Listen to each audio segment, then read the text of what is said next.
கதிர்காமநாதன் ரேணுகாக்கா அவர்களுக்கு இனிய பிறந்த நாள் நல்வாழ்த்துக்கள். இன்று போல் என்றும் நீங்கள், உங்கள் குடும்ப உறவுகள், பிள்ளைகள், அம்மா, அப்பா, கணவர் அனைவரும் நீண்ட ஆயுள் சகல சௌபாக்கியங்களோடு வாழ வேண்டும் என எங்கள் குடும்பம் சார்பாக உங்களுக்கு மீண்டும் இனிய பிறந்த நாள் வாழ்த்துக்கள். என்னுடைய மருத்துவ உதவிக்காக உங்களால் அனுப்பப்பட்ட ரூபாய் 40,000 பணம் கிடைக்கப் பெற்றுள்ளது.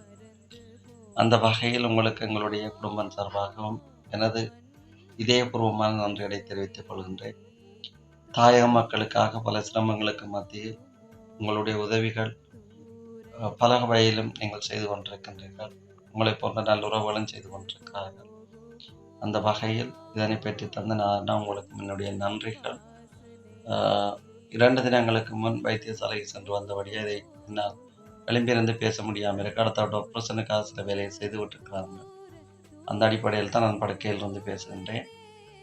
மீண்டும் நான் உங்களுக்கு நன்றி. அதே போல் ரேணுகாக்கா, நீங்கள் என்று போல் என்றும் நலமோடும் இந்த ஆயுள் சகல சௌபாக்கியங்களோடும் வாழ வேணும் என எல்லாம் வல்ல இறைவனை நான் பிரார்த்தித்துக் கொள்கிறேன். இந்த உதவி புரிஞ்ச உங்களுக்கு குடும்பம் சார்பாகவும் என்னுடைய இதயபூர்வமான நன்றிகளை தெரிவித்துக் கொள்கிறேன். எனக்கு அடுத்த மாதம் என்னுடைய சத்திர சிகிச்சை இருக்கின்றது. பாதி ஒரு சத்திர சிகிச்சை செய்ய வேண்டி வரும் என்றிருக்கிறார்கள். அதை முடித்து கொண்டு மீண்டும் உடல் ஆரோக்கியத்தோடு உங்களுக்கு என்னுடைய அடுத்த பதிவை நான் பதிவு செய்யக்கூடிய மாதிரி இருக்கும். நன்றி.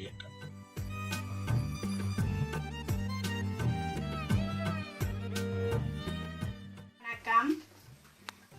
16/4/2024 அதாவது இன்றைய தினம் எனது 49வது அகவை தினத்தை கொண்டாடி கொண்டிருக்கின்ற கதிர்காமநாதன் ரேணுகா அக்கா அவர்களுக்கு எங்களுடைய மூங்கிலாறு அறம்சை கல்விக்கூட மாணவர்கள் ஆசிரியர்கள் சார்பாக அவருக்கு அகவை தின வாழ்த்துக்களை கூர்மிப்பதோடு அவர் எந்தவிதமான ஒரு நோய் நொடிகளுமின்றி பல செல்வங்களும் பெற்று வாழ வேண்டும் என்று சொல்லி எல்லாம் வல்ல இறைவனையும் நாங்கள் பிரார்த்தித்து நிற்பதோடு தனது அகவை தினத்தை முன்னிட்டு எங்களுடைய மாணவ செல்வங்களை கல்வி சுற்றுலா அழைத்து செல்வதற்காக அந்த பேருந்து கட்டணமாக 30,000 ரூபாவினை அவர் இன்றைய தனது அகவை தினத்தை முன்னிட்டு எங்களுடைய மாணவர்களுக்காக வழங்கியிருந்தார்கள்.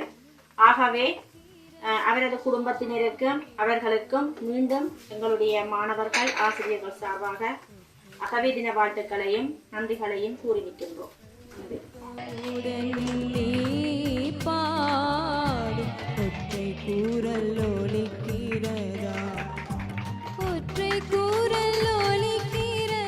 அன்பு உறவுகள் அனைவருக்கும் வணக்கம். வீரத்தமிழர் முன்னணி ஐக்கிய ராச்சியம் தாயகத்தில் அறம்சை அறக்கட்டளை ஊடாக பல வேலை திட்டங்களை செய்து வருகின்றன. அந்த வகையில் இன்றைய நாளான வேலை திட்டமாக கதிர்காமநாதன் ரேணுகா அவர்களின் 49வது அகவை தினத்தை முன்னிட்டு அவர்களின் நிதி பங்களிப்பில் மட்டக்களப்பில் மாவட்டத்தில் குகன் என்னும் எமது முன்னாள் களப்பணி ஆன உறவுக்கு 40,000 ரூபாய் மருத்துவ உதவிக்காக வழங்கப்பட்டிருந்தது. உண்மையிலேயே நாங்கள் தாயகத்தில் உறங்கும் நேரங்களில் அவர்கள் எல்லையை காத்து நின்றவர்கள், எமக்காக தங்கள் உயிர்களை தியாகம் செய்ய புறப்பட்டவர்கள். அது மட்டுமல்லாமல் இன்று பல விழுப்புண்களை அடைந்து என்று இருக்கின்றார்கள்.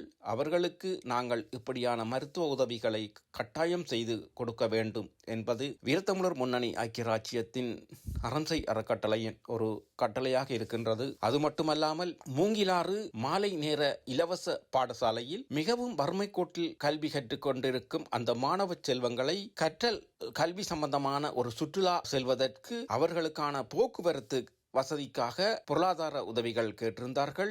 அந்த வகையில் கதிர்காமநாதன் ரேணுகா அவர்களின் அந்த அகவை நாளை முன்னிட்டு அந்த போக்குவரத்திற்காக 30,000 ரூபாய் இணையும் வழங்கியிருந்தார்கள். இந்த நேரத்தில் அவர்களுக்கும் அவர் குடும்பத்தினருக்கும் வீரத்தமிழர் முன்னணி ஐக்கிய ராச்சியம் அறம்சை அறக்கட்டளை தாயகம் அவர்களுக்கு பல்லாண்டு காலம் பல செல்வங்களும் பெற்று வாழ்கவென வாழ்த்தி நிற்கின்றோம். நன்றி, வணக்கம். வீரத்தமிழர் முன்னணி ஐக்கிய ராச்சியம். ஒற்றை கூறல் ஒலிக்கிறதா வேப்பமர நிழலோரம் மெல்ல வெளி மூடுகையில் கேக்குதடி உன் பாடல் தேம்புதடி என் இதயம் தேம்புதடி என் இதயம்